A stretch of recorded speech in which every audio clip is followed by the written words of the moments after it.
Saat ini tiba saatnya kita mendengar firman Tuhan. Kita mempersiapkan hati pikiran kita untuk kita mendengar firman Tuhan dan kita menangkap satu pujian. Pujian katakan, Yesus, Engkaulah kebenaran kita. Karena kita hidup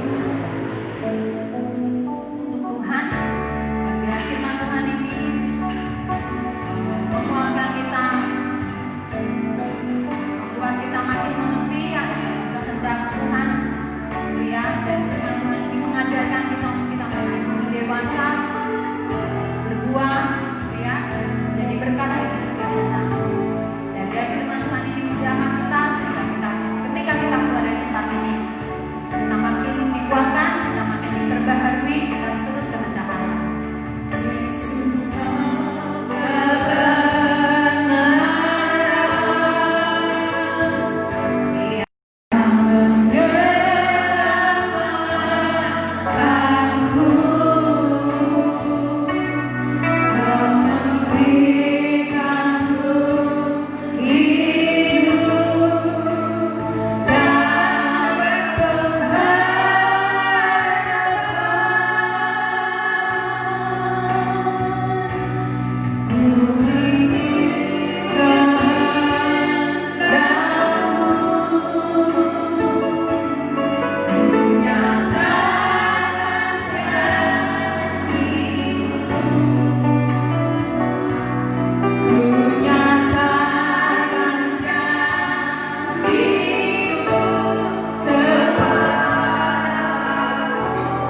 Baik, kita tunduk kepala untuk berdoa.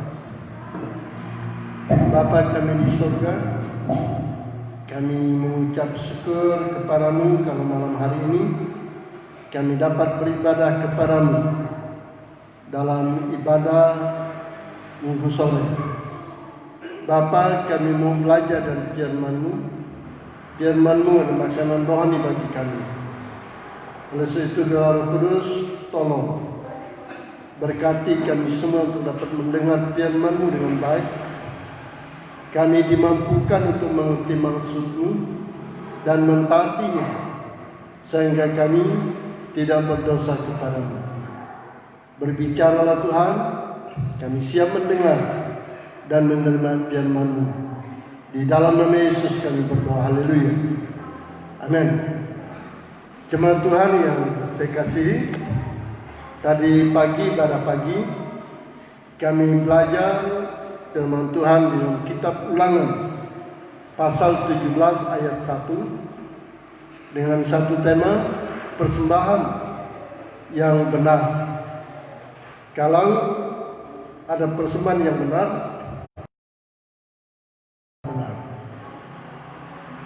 dikatakan dalam ayat 1, jangan engkau mempersembahkan bagi Tuhan Allahmu lembu atau domba yang ada cacatnya atau sesuatu yang buruk, sebab yang demikian adalah kekejian bagi Allah.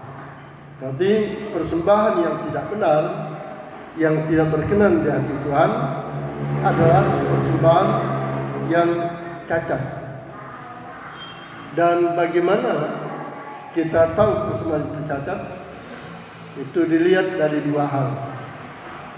Yang pertama, memang persembahan itu sendiri.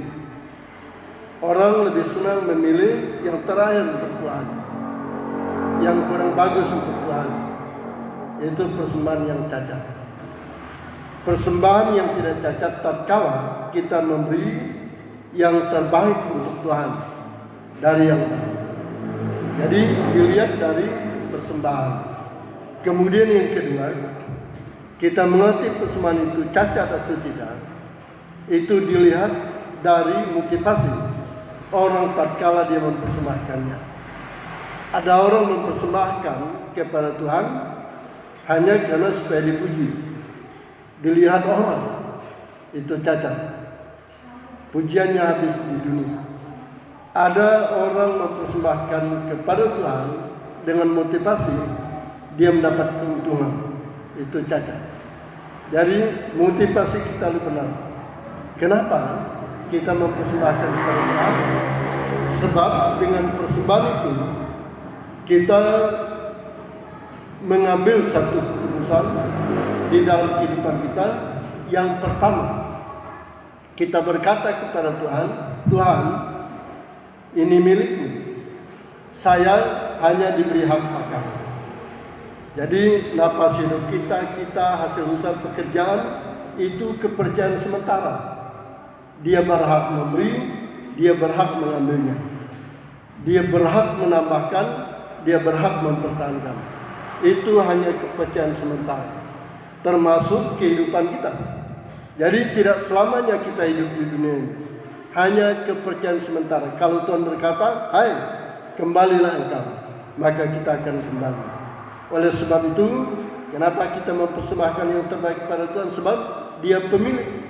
Tatkala kita mempersembahkan yang terbaik itu satu penghinaan kepada dia yang sumber berkat bagi kita. Kenapa kita mempersembahkan kepada Tuhan? Sebab kita tahu segala yang kita punya, kita hanya diberi hak pakai untuk pegang, menggarap, mengelola milik Tuhan. Dia yang punya. Alkitab berkata, segala sesuatu dari dia dan untuk dia. Ini firman Tuhan yang kami belajar dari pagi. Malam hari ini kita mau belajar dari firman Tuhan di dalam surat Roma pasal 14 ayat 17 sampai ayat 16. Roma. Jadi Roma pasal 14 ayat 17 sampai 18.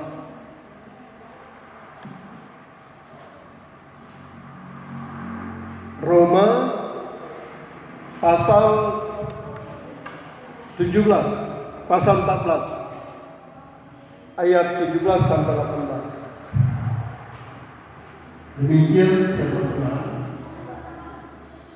Sebab kerajaan Allah bukanlah soal makanan dan minuman, tetapi soal kebenaran, damai sejahtera, dan sukacita oleh Roh.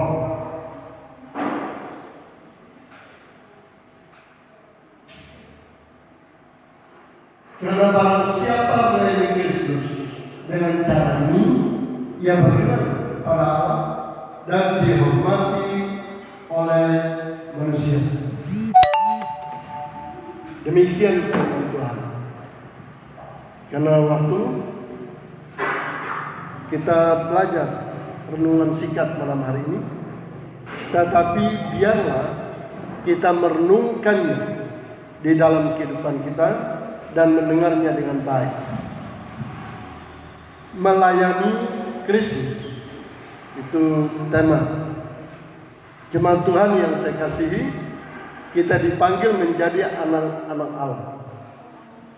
Dan Bapa yang kekal itu mau supaya kita juga melayani Dia dengan kehidupan kita.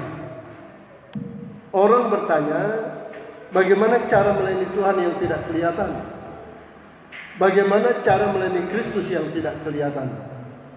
Jemaat Tuhan, melayani Tuhan yang tidak kelihatan itu, kita lakukan pelayanan kita untuk pekerjaannya di atas bumi ini. Dia memang tidak kelihatan, tetapi dia dinyatakan di dalam pelayanannya di atas bumi ini. Pada waktu kita menginjili orang, kita melayani Tuhan. Pada waktu kita mendoakan orang, kita melayani Tuhan. Pada waktu kita memperhatikan sesama, kita melayani Tuhan. Pada waktu pergi menyampaikan firman Tuhan, itu melayani Tuhan. Melayani Tuhan dibuktikan di dalam pelayanan yang tidak kelihatan di atas bumi ini. Jemaat Tuhan, Tuhan mau sebagai anak-anaknya kita melayani Dia. Namun kalau kita kembali kepada firman Tuhan, dikatakan di dalam pembacaan tadi, tetapi soal kebenaran, damai sejahtera, dan sukacita oleh Roh Kudus, karena barang siapa melayani Kristus dengan cara ini, ia berkenan pada Allah. Melayani Kristus dengan cara ini, ia berkenan pada Allah dan dihormati oleh manusia. Jemaat Tuhan, melayani Kristus tidak jarang di dalam aktivitas kehidupan kita sebagai Tuhan, kita melayani Tuhan melalui tenaga, usaha, dan pikiran kita. Namun kadangkala tidak disertai dengan sikap hati yang benar di hadapan Tuhan. Sikap hati yang benar di hadapan Tuhan. Kita melayani, kita aktif, dan seterusnya. Tetapi sikap hati kita tidak membuktikan bahwa kita melayani Tuhan dengan penuh kasih, melayani Tuhan dengan senang hati, melayani Dia yang adalah Bapa yang kekal. Kita layani Dia. Kalau kita datang beribadah dengan hati yang tulus ikhlas, Dia sangat mengerti.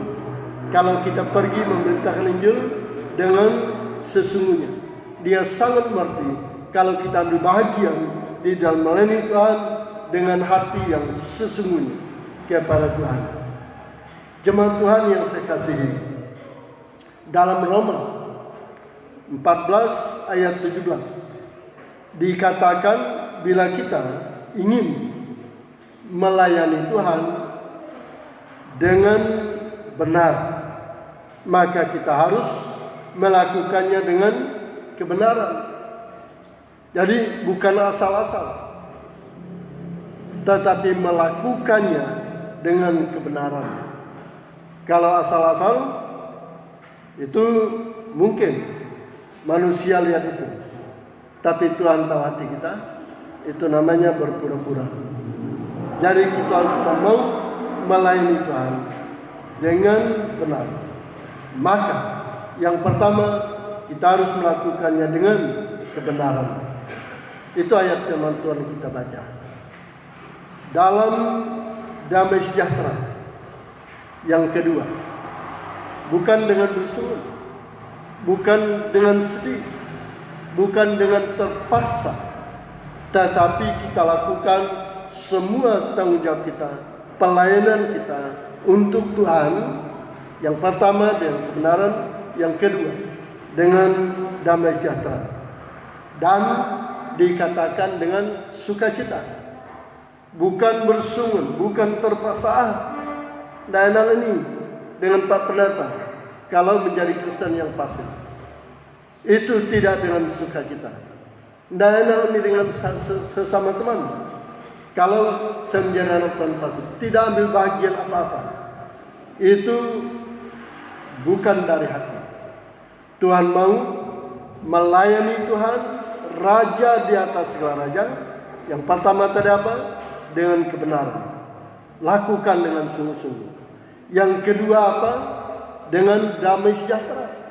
Tanpa beban, tanpa susah sedih, tapi dengan sukacita. Kita melayani Tuhan. Yang ketiga, dengan sukacita. Dengan sukacita melayani Tuhan. Dengan sukacita berbakti kepadanya. Dengan sukacita untuk ambil bagian menjadi anak Tuhan yang aktif di dalam memuliakan Tuhan, ya, yaitu dengan sukacita. Jemaat Tuhan yang saya kasihi, banyak kali orang melayani Tuhan tetapi tidak dengan kebenaran, tidak dengan damai sejahtera, tidak dengan sukacita.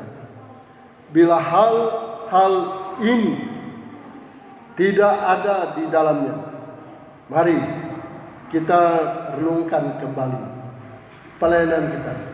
Secara khusus firman Tuhan yang berbicara kepada saya sebagai hamba Tuhan yang melayani pekerjaannya. Kita renungkan itu. Apakah itu semua dilakukan sebatas lahiriah saja, atau secara jasmani, penampilan luar saja, sehingga tidak menyenangkan hati Bapa di surga, menyenangkan hati Yesus yang adalah Raja di atas segala raja. Lalu pada akhirnya kita melayani, kita berlelah-lelah melayani Tuhan, namun Tuhan tidak berkenan atas pelayanan kita. Terlebih kalau kehidupan yang tidak bertobat. Dikatakan dalam firman Tuhan, waktu Yesus datang, orang datang kepada Tuhan. Tuhan Yesus katakan, aku tidak kenal kamu. Tetapi dia katakan, aku melayani.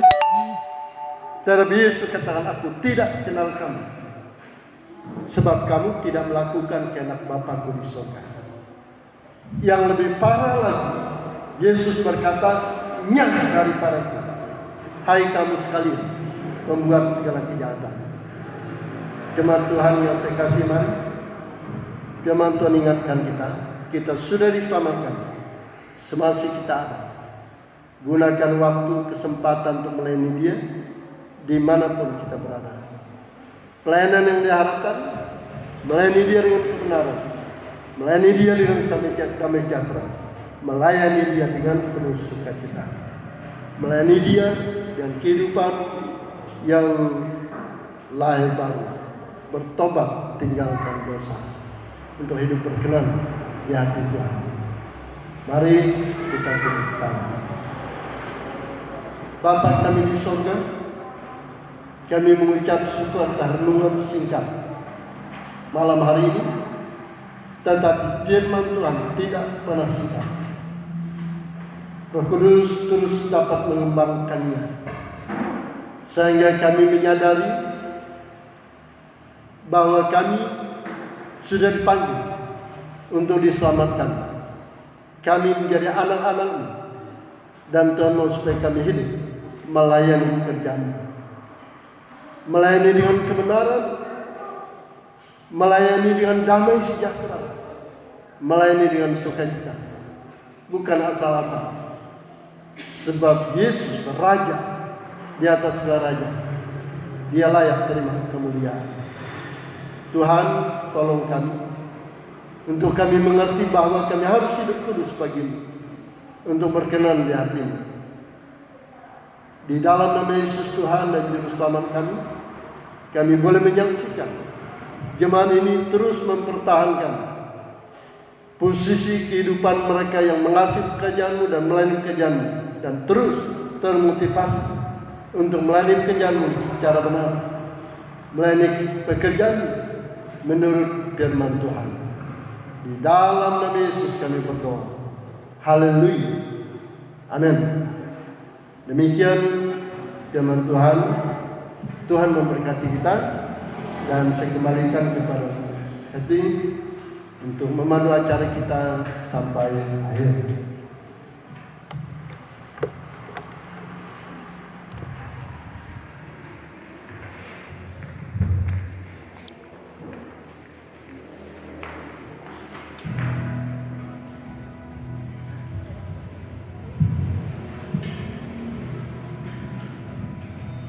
Udah belum?